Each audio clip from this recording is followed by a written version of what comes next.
If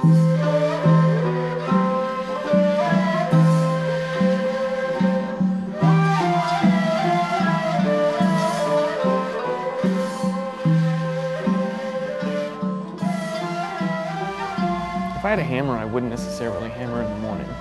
What? The Peter, Paul, and Mary song. I know of it.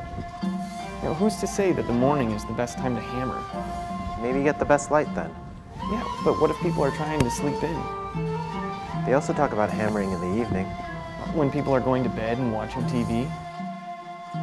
Have you heard the song the whole way through? No, I don't think so. The hammer is just a symbol. The song's about world peace. It's not about construction work. That makes more sense.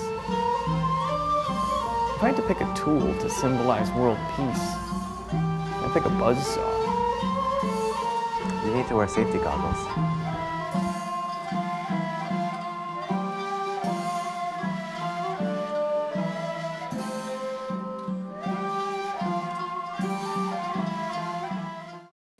Arthur Warburton!